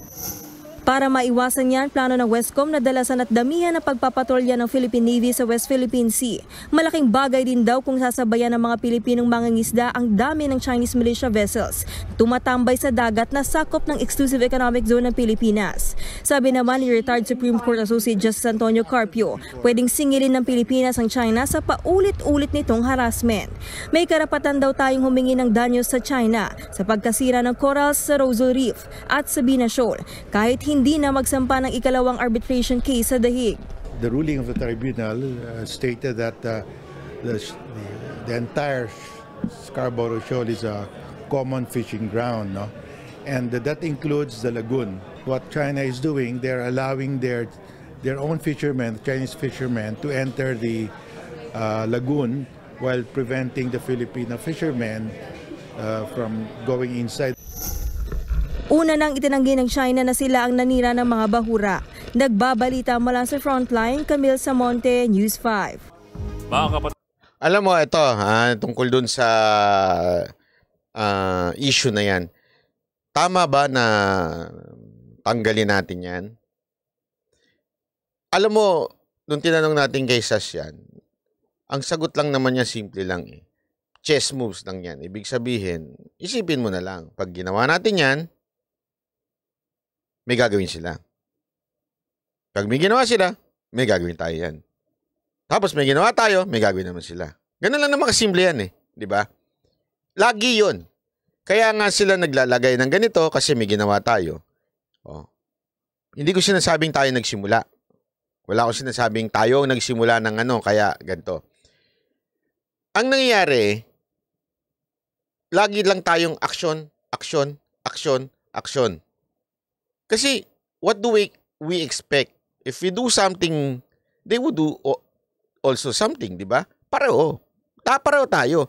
Kaya nga, the best way niyan is go back to the negotiating table. Yun ang sinasabi ng ni Sas na pinapaliwanag niya. At yung iba naman kasi, masyadong mainit ang ulo. Ay, ginawa na natin yan! Naka-diplomatic protest na tayo. Oo nga, naka-diplomatic protest na tayo ilang beses. Pero ang tanong nga, do we really exert our effort para bumalik sa negotiating table? Kasi yung merely talking, it's not negotiation, ika nga. Yun yung pinapaliwanag niya. At through negotiation, kailangan may mga documents na kayong pinirmahan, meron kayong pinagkasunduan, kaya nga negotiation eh. Hindi yung kwentuhan, hindi ho yung negotiation. Yung pag-uusap, yung tsikahan, yung pupunta tayo, yung pumuntahan presidente natin, at sasabihin na, hindi, meron na tayong open line with the President, Xi Jinping, ganyan. Hindi ho communication ang tawag doon. Ay, hindi ho yun negotiation. Ang tawag lang doon, nagkwentuhan kayo. It's not on paper, it's not documented, meaning walang nangyaring negosasyon. Hindi pa pwedeng balikat. At ang problema nga, na sinasabing paulit-ulit, ng ni Sas, ang problema kasi yung ating political structure, which is pabago-bago tayo ng foreign policy. Sa madaling salita, nalilito ang China. Ang China kasi, alam naman natin sila, inaantay na nila mamatay yung bago mapalitan, di ba? Ganun sa kanila, dire-diretso. So, iisa ang foreign policy nila. Sa atin, depende kung sinong presidente. Depende kung anong politika ng presidente. So, nangako, di ba, si Pangulong Duterte na everything would be okay. Binabalik na natin na magsisimula na negotiation. Nagkakasundo na. At sabi nga nung mga nakinig doon sa interview ko kay SAS, sinasabi nga, yung mga magsasaka no, mangingisda no, nakakangisda sa part na yan. Kasi tandaan nyo, yung arbitral ruling, hindi naman sinabing atin yun. Sinabi lang na pwede tayo at China na mangisda doon. So, ibig lang sabihin nun, dapat nag-share tayo. Okay? So, dapat pinag-uusapan natin paano ba tayo maghahatian. Kasi siyempre, gulangan yan. Totoo naman kahit nga sa paghahatian, gulangan pa Diba? Hindi, amin na to. Hindi, dito sa amin, party namin to. Hindi, party. Kaya nga, merong dapat negotiation na nagaganap. Formal negotiation. Etong ganun, kasi, amin yan. Dito lang kayo, dito kami, para hindi tayo nagbabanggaan. Kaya, share tayo dito. Dapat may negotiation. Wala daw negotiation na ganun, na naganap. This past few, I think, decades kasi, nung part ni Pinoy, parang wala din So, more or less, magulo ang setup. Kaya, chess move tayo ngayon. Pag minove natin yung pawn, minove natin yung bishop natin, sila rin ganun. Sila rin ganyan. Sumasagot-sagutan lang, ika nga. Ang nangyayari, nag-e-escalate. Ngayon, naglagay silang tali. Puputulin natin. Anong susunod? Bobombahin tayong tubig. Anong gagawin natin? Naintindihan niyo ibig ko sabihin? Parang sa karsada din yan. Minsan kasi sa karsada, di ba, yung nasingitan ka, napikon ka. Ikaw din, sisingit yan. Sisingit yan. Hanggang sasabihin mo, bubusinahan mo na siya. Magagalit ito isa. Ba't mo ako binusinahan? Sisingit ka o ka na bubusina. Hanggang nagkatapi ka na ng cellphone, hanggang nagkamurahan na, nag-escalate. Instead na mag-usap na lang. Di ba? Mapoprovoke talaga. Kaya nga, mali nga yung tama pala talaga yung sinabi ni Robin. Dapat, hindi tayo gumamit ng Navy. Dapat, Coast Guard din. Sana pinalakas na lang natin yung Coast Guard natin. Binigyan natin sila ng bomba din ng tubig. Bombahan nyo rin ng tubig. Kasi ganun nga ang dyan. Since it's a dispute, yung dispute no one owns it, dispute yun. Pinag-aawayan pa. Pwedeng Coast Guard to Coast Guard magbombahan. Hindi Nagtawag tayo ng Uncle Sam, please help us. Ito naman si Uncle Sam, dala-dala niya yung mga sundalo niyang Navy, pinasamahan sa atin. Sa China, sandali, Coast Guard ang usapan dito, ba't kayo nagdala ng sundalo? Militar, ba't kayo nagdala ng Navy dito? Di nag-retaliate din sila. Kaya nga, hindi ko maintindihan dun sa mga taong nagsasabing pro-China kayo, pro-China. Bakit hindi pumapasok sa kukote ninyo, no? Na ang pinaka-best solution dito, umupo sila sa table, ang ating Pangulong Marcos at si Xi Jinping, mag-usap, walang amuyong sa paligid. Ano yun? Walang ibang bansa. Mag-usap sila. Ano bang? Chitachang man, ang chongchang niya. Ito naman si isa. This is a diba? Mag-usap. Tapos lahat yan, nakasulat, nakadokumento. Ano ba ang pagkakasunduan natin? Diba? Babasahin yan ng DFA secretary. Kasi usually, DFA kasama dyan Pag-usapan. Ano ba? Magkakaroon na sila ngayon ng kasunduan. Bakit ayaw? Kasi nga, alam niyo kung bakit ayaw. Alam niyo kung bakit? Ayaw kasi ni Uncle, ni Uncle. Basta alam niyo na yun. Pag sinabi ko si Uncle. Ayaw ni Uncle nang magkasundo tayo. Gusto nila, hihingi tayong tulong, bibili tayong bala, kukuha tayo ng ship. May pakinabang kasi sila Tandaan niyo yun. May pakinabang sila. May pakinabang po etong si Uncle pagka nagkaroon ng gulo. Lagi silang may pakinabang.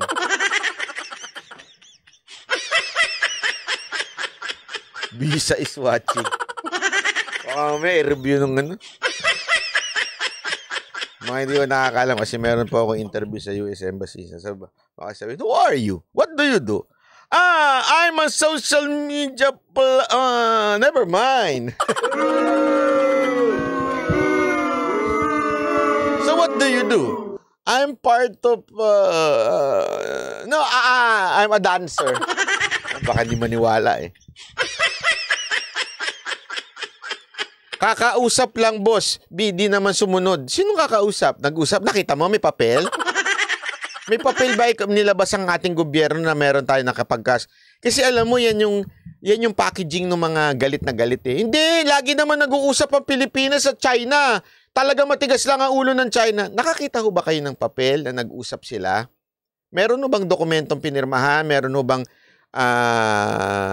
napagkasunduan? Meron ho ba lumabas na there were formal negotiation happened? Meron? Wala eh. Tinanong ko nga yung kay Sas eh. Sabi ko, meron bang ano? What do you mean? Nagpuputakan tong dalawan to, tong bansa ng China at Pilipinas nang hindi man lang nag-uusap? Oo, wala namang negotiation na gaganap eh. Sabi ko, pambihirang buhay to. Lahat pala tayo, react lang ng react. Oo, bakit? Si Uncle Sam nang gugulo eh.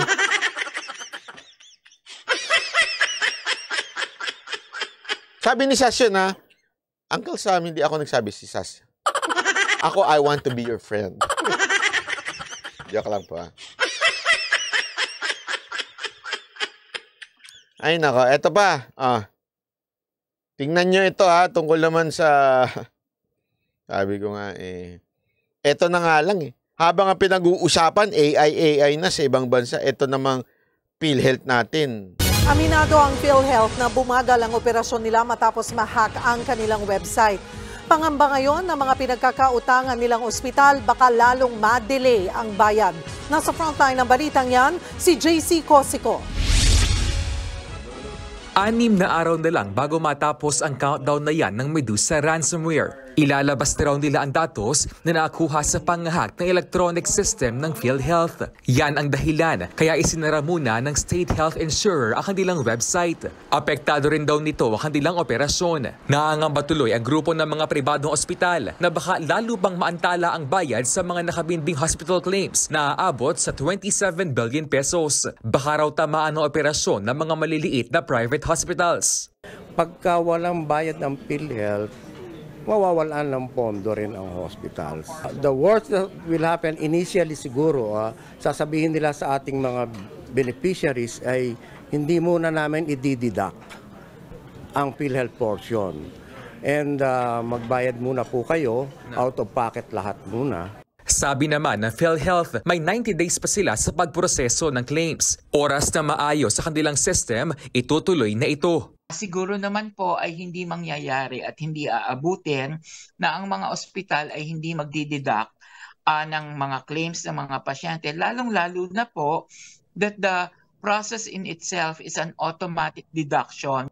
Sa ngayon, naka-down pa rin ang website ng PhilHealth kaya hindi pa rin magamit ang ilang serbisyo. Mano-mano rin muna ang pagproseso sa claims at iba pang serbisyo. Pero posibleng maibalik na ngayong araw ang online services gaya ng e-claim system at member portal. Kahit maayos na electronic system na state insurer, paano na impormasyong pinangambahang nakuha nga ng hackers? Sabi ng PhilHealth, hindi naman dapat mangamba. Hindi raw nasilit ng hackers ang personal o medical information ng mga PhilHealth member. Mostly kasi yung nakita natin are mga ID ng ating mga employees kasi nga ay mga yung mga computer na na-issue sa ating mga employee ang mga kasama sa nahack. Nauna nang sinabi na IT expert na si Art Samaniego na hindi dapat ismulin ang Medusa ransomware group. Matinig-an niya ito na nang bibiktima rin ng US websites. Pero di raw dapat patulan ng gobyerno ang hinihirit na $300,000 o 17 million pesos na ransom. Wala. Kasi mga criminal to eh. Dapat wag tayong makipag-negotiate talaga sa mga criminals. Tama ang ginawa ng PhilHealth. Sinabi ng PhilHealth with advice from DICT na huwag magbayad ng ransom. Kasi pag nagbayad ka ng ransom, masasanay itong mga to at mambibiktima ulit. Sinagundahan yan ng PhilHealth. We will follow the government's rule that there is no ransom payment. We will not pay any ransom for this matter. Pero tingin ni Samaniego, maaaring may pagkukulang kaya nangyari ang insidente. Hindi secure yung mga endpoints. Endpoints, ibig sabihin yung mga laptop at mga computers nila. So dapat sinecure nila yun ng maayos, dapat updated yung mga intrusion prevention nila saka intrusion detection system nila. Baka nga ngayon pirated pa yung mga antivirus nila, no?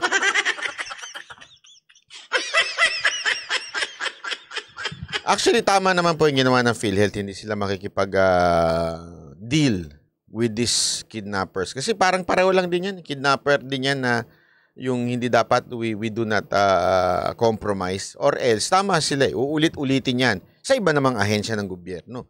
Pero sana, ngayon pa lang, gawa na ng paraan yung ibang ahensya ng gobyerno. Kasi uulit-ulitin nila yan eh. Di ba? Uulit-ulitin nila yan. Na mag-hack. Tapos, hindi nga natin alam, baka bulilyasuhin yung mga data natin, kung ano man, lalo na pag pinasok sa system, lalo na nagbabalak pa naman tayo na magkaroon sa immigration ng AI, di ba? So, baka mamaya, mabulilyaso yan, mas lalo lang maano tayo. Kasi dapat kaakibat ng technology, yung security. Alam nyo ba sa ibang bansa, ang mahal ng bayad sa mga nagsisecure na mga data, nagsisecure na mga website? Ang mahal ho yan. Talagang talagang para lang hindi sila mapasok ng mga hacker. Sobrang mahal ang binabayad para, ewan ko nun, tama si baka yung mga computer alam mo naman minsan manyakol, di ba? Hindi, kaya kayo mga manyakol, huwag kayong ng mga you earn, mga ganyan-ganyan, mga ex-ido, ganyan-ganon. Kasi nandyan talaga ang mga virus. Kaya magmak kayo, biro lang. Diba? Hindi natin alam, yung mga bumili ng laptop, baka yung mga sa PhilHealth, mga mumurahin na yung binili. Kasi yung kalahati doon, kita nung boss doon, hindi natin alam. Diba? Mumurahin. Tapos yung software na antivirus nila, anti-spyware nila, yung trial lang. Kasi may mga ganun free trial lang. Kasi hindi na rin nyo. Bakit? Mahal na may bayad na pero sa budget, nakalagay yun doon. Antivirus yung mga software. Tapos pagpapakita, meron diba? May antivirus. Pero yung totoo lang, trial lang pala yung walang bayad. As after 30 days, expired na. Lalo na kapag nasa government, wag manood ng ganyan. Actually, dapat nga hindi inuuwi. Dapat iba ang, ewan ko nakikita, although pelikula to, pero nakikita naman natin sa mga pelikula, di ba, sa Amerika, ewan ko kung ginagawa talaga nila yun, paggamit ng government, bawal iuwi, bawal ilabas yung computer. Personal, kung gusto mo mag-computer ng sarili mo, personal gamitin mo. Baka mamaya, alam mo naman tayo, maparaan tayo mga Pilipino Magre-request ng computer kasi kailangan natin para sa trabaho, pero sa totoo lang kung saan ginagamit. Diba? Minsan, pinapagamit pa sa online class ng anak natin. Tapos yung anak naman natin, naku, kung anong online ang pinapasok. Yari na! Hindi totoo yan. Walang biro. Ang talagang sumisira sa mga yung mga ganyang website. Diba? Diyan ang pinapasok. Naalala ko yan May pelikula yan Diyan sila talagang kumikita. Parang ginagamit lang nila yung mga orn sites. Tapos, hinahack na nila yung mga credit card. Kasi nga, alam mo naman, ng tao, basta lang makita ano man tawag doon? Hindi ko kasi pasensya na, hindi ako sanay sa mga ganyan Ayoko yung mga VIP members, ganyan-ganyan, di ba? Ipapasok mo yung card mo doon, hindi mo alam. Pagpasok mo nung card mo doon, nalaman na pala nung website na yon, yung card mo, ginagamit na sa iba. Kaya nakakatakot yan. Walang biro.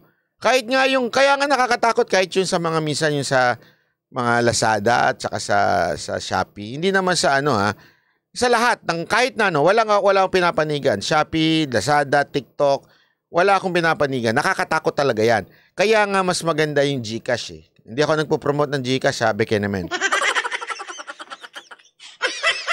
Oh, fishing. Alam ko, fishing. Hindi yung GCash, di ba? At least yung GCash, pag wala ka namang pera doon, sakto lang ilalagay mo doon pambayad. Di ba? Tama. Oh. Although, bisa nahahack pa nga yung GCash, di ba? May mga nagre-reklamo pa, nababawasan sila. Kaya maganda yung GCash, at least hindi mo kailangan lagyan ng malaki. Kung ano lang yung bibilin mo, yun lang ilagay mo. Para at least, kung mahak man, wala makukuha sa'yo. Oh, ganun lang yun. Ito pa.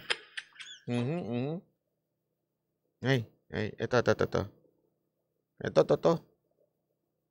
Bantay sarado ng mga pulis ang bayan ng Socorro sa Surigao del Norte bago ang pagdinig ng Senado bukas kaugnay sa mga reklamo sa Socorro Bayanihan Services Incorporated. Ang mga residente nangangambang may sumiklab na gulo. Nasa frontline ng balitang yan si Gio Robles. Masabi ko lang, yun na ang panahon nga kinarma siya ng Diyos. Yun ang totoo. So may karma pala yung ginawa niya. Walang pagdadalawang isip na binatikos ni Tatay Edgardo ang Socorro Bayanihan Services Incorporated o SBSI at ang leader ng grupo na si J. Renz Quilaro o mas kilala sa tawag na Senyor Aguila. Masama pa rin ang loob ni Tatay nang magkasakit daw ang anak niya. Napabayaan kasi siya ng manugang ito na sumama sa grupo ni Senyor Aguila. Hindi na raw bumalik ang kanyang manugang na ipinakasal na pala ni Senyor Aguila sa ibang miyembro ng grupo. Bagamat hindi naging matipid si Tatay Edgardo sa pananalita, aminado siyang may pangamba ito sa katahimikan ng kanilang isla. Sir, natatakot ba kayo ngayon? Ano nararamdaman? Ay, siyempre naman. Marami namang mga sinasabi sa taga doon sa kapihan na hindi maganda. Simula ngayong araw, mas abala mga otoridad sa mas mahigpit na pagbabantay sa bayan ng Socorro sa bisperas ng Senate hearing kaugnay sa mga reklamo sa SBSI. Nagdagdag na ng tauhan ng Surigao del Norte Provincial Police Office at Socorro Municipal Police Station kanina. Sa checkpoint nga, isa-isang pinara para inspeksyonin ng mga sasakyan. Katuwang dyan ng PNP ang mga tauhan. Alam mo itong Socorro na to, hindi naman, ako I still reserve my judgment dito sa Socorro kasi antayin natin lumabas sila sa Senado. Bukas daw ata lalabas siya sa Senado. Pero honestly, hindi lang ito yung ganito sa mga probinsya. Marami sa mga probinsyang ganito yung grupo-grupo na kailangan talagang bantayan ng ating gobyerno. Kasi I'm not saying sila ganito pero meron talaga sa mga probinsya, talagang may sariling mga private army. May mga sarili silang patakaran. Hindi sila masyadong exposed. Tapos, uso yan Alam mo, pati yung ganyang klaseng sistema, hindi lang naman sa Pilipinas meron yan. Kahit naman sa ibang mga bansa, yung may mga cult na kung ano-anong ginagawang, ano mo yun? Kasi we tend to organize ourselves. Yan ang isang bagay na human nature. Ino-organize natin ang sarili natin. Meron namang mga mabubuti. Magagandang pag-oorganisa. Pero meron talagang ganyang mga kulto. Hindi ko sinabi itong Socorro May mga kulto na kung saan may sariling private army, may sarili silang patakaran, may sarili silang batas. Tapos nabubuking na lang eventually pag meron ng kalokohan na naganap. Buti dito, sa mga pangyayaring ganito, sana nailalabas. Ang problema, pag sa probinsya, pagkakasangkot na yung mga politiko, hindi na nailalabas. Bakit kanyo? Kasi ginagamit din ng mga politiko yan, minsan, para makakuha ng black voting sa mga grupo-grupo. Tandaan nyo, powerful ang mga ganyan because of the black voting nila. Pag sila bumoto, talaga nga namang sunod lahat. Talagang black voting yung mga ganyan. Kaya din, may mga ganyang grupo na inaalagaan ng mga politiko sa mga probinsya. Marami niyan. Kaya sana mabantayan yung ganyan. Makita talaga kung yung iba nga dyan, talagang sustentado pa ng local government. Kaya nga, sabi ko sa inyo, I reserve my judgment on this Socorro. Kasi baka mamaya may ganunan lang sila nung local government. Kaya sila nabuking. O kaya sila binubuking. So hindi ako sure kung until maano talaga maimbestigahan sa Senado, makita kung ano ba talaga. Kasi so far ngayon may mga nagrereklamo. O, 'di ba? May nagrereklamo na kanilang mga anak ay ganito. Tingnan natin. Ng Philippine Army mula sa 30th Infantry Battalion. Naiintindihan naman daw ng ilang residente ang mas mahigpit na pagpapatupad ng checkpoint. Ang ilan sa kanila, aminadong natatakot sila sa mga posibleng mangyari. Natatakot din kasi baka anong gagawin nila. Okay lang po yung may checkpoint para po sa safety ng lungsod at saka kung ano man pong mangyari sa... O sabi dito isa, si ganito, naging congressman pa. Sa kinabukasan. Kasi alam mo, sa totoo lang, kung alam mo yon, kung gusto mo talaga, alagaan mo lang yan eh. Pondohan mo lang yung boss, yung pinaka-boss niyan. O ito, meron ka sa akin kada buwan, pak. Ha? Tapos alam mo na, tuwing botohan, mayor. Hindi, kung ari lang O congressman. O. Basta distrito ko. Lahat ng membro mo, akin. O, ito 1 milyon kada buwan. Ay, ilan lang ba yun? Kayang-kaya ng mga congressman yun, lalo na yung mga korap. Sa ngayon, isinara sa mga hindi miyembro ng Socorro ang sitio Kapihan kung saan matatagpuan ang komunidad ng grupo. Kaya nang hihinayang ang mga guro ng alternative learning system. Hindi, dali lang. Hindi ko sinasabi itong Socorro yun Linawin ko Yung sinasabi ko example, nangyayari yan sa mga probinsya. Hindi ko sinasabing sa Socorro yan. Linawin ko lang baka mamaya i-misquote ako dyan.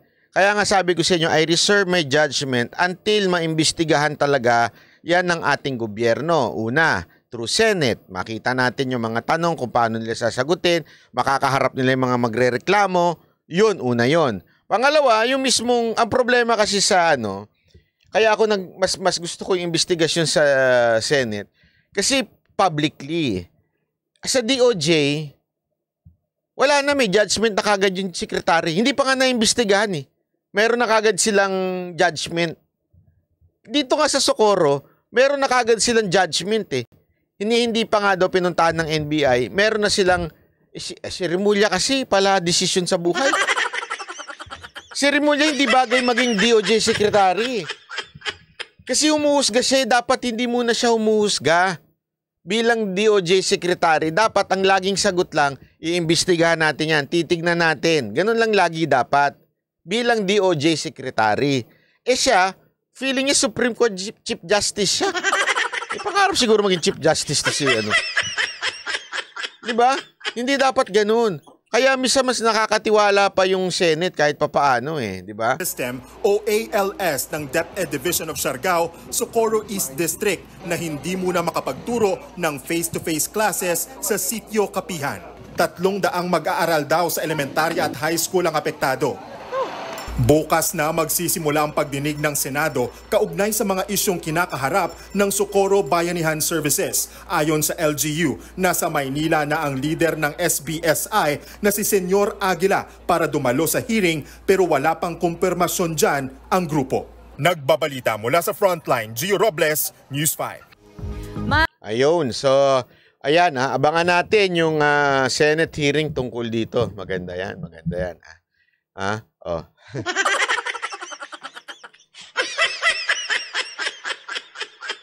Ito isa, mga patawa dito. Hawig nung pinuno nila si TP. Grabe ka naman. Don't say bad words. Huwag naman ganun. Masyado naman kabastusan yung ganun.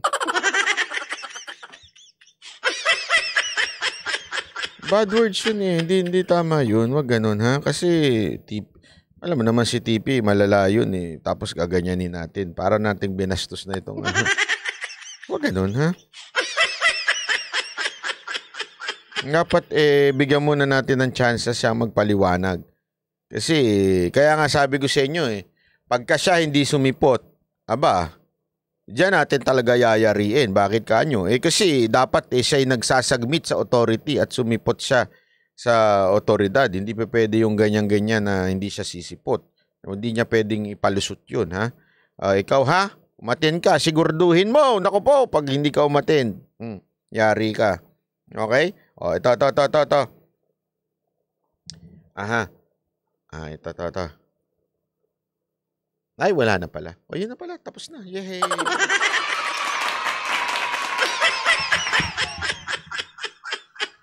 Hay nako. Anyway, maraming salamat po uli. Kita-kits uli ho tayo bukas. Pasensya na po, medyo na-late ho tayo ngayon. Alam niyo naman pag Wednesday, nalilate po tayo. Maraming pong salamat sa inyo. At sana po ay kayo ay nasa mabuting kalagayan.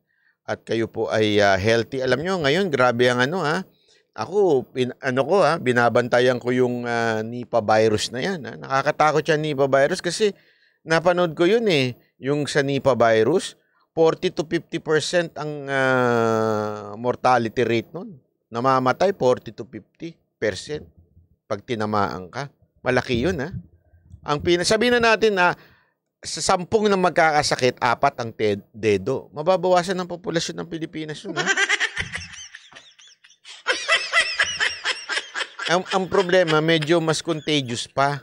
Tapos sa India pa, alam naman natin ang hindi ko naman nilalait yung India, pero alam naman natin ng pagdating sa India, isa sila sa mga kumakalat I mean yung nag-e-export ng tao. 'Di ba? Sa ibang bansa, sila yung may mga parang Pilipinas din ang India May mga OFW rin sila, hindi ko alam kung anong tawag sa kanila. OIW. Overseas Indian worker. Kaya dapat talaga ingat tayo dahil pag yan umabot. Ngayon na nga lang Sa totoo lang ngayon ang dami ko ng sa labas na naririnig na umuubo. Mga ganun, Nakakatakot, Ewan ko, kahit nga yung mga kaibigan ko sa ibang bansa, sabi nila, sinisipon-sipon, inuubo-ubo. Parang ang sakit ngayon, parang nagiging normal, Kaya nga, kung kaya nyo, andali, may tanong lang ako sa mga taga-Japan. Totoo ba na requirement na naman sa inyo ang mag-mask? Totoo ba yan? Totoo ba yan,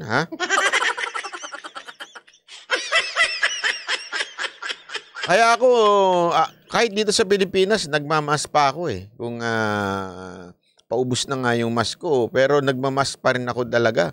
Kasi, alam mo na, para iwas sakit na rin di ba? Totoo ba yung mga taga-Japan? Sabi, required na naman daw uli. Hindi pa. Hay, salamat. Hindi naman po. Okay. Salamat naman, Kasi, okay din naman mag-mask. Although nasa Japan nagmamask ako, para hindi nila mahalatang Pilipino ako. Kasi minsan pagka foreigner ka sa Japan, medyo, ang gulo mo, Jing, Sabi mo, hindi naman. Tapos, pero pag nasa public places kayo, mag-mask. Gulo mo, Pero gano'n naman talaga. Kahit ako, magmamask ako. May pantasya ito si Mamba Hoops Highlight. Request lang ba if okay lang and if you don't mind, pwede po alis saglit ng cap and sunglass mo para mas natural. Ayoko nga. Bakit ba? Pinakita ko na yan isang araw. Hanapin nyo na lang sa video ko. Talagang kitang-kita ang kinis ng ulo ko dun. Okay? Maraming salamat po. God bless everyone. See you again tomorrow. Bye-bye. Pasok. Ang sinasabi ng Diyos, my choice is not based on work. Hindi sa kanilang ginawa, kundi sa aking kagustuhan. Sa madalit sila, hindi mo yan pinipilit, walang sapilitan, ako yan, desisyon ko yan. Ganun magdesisyon si God.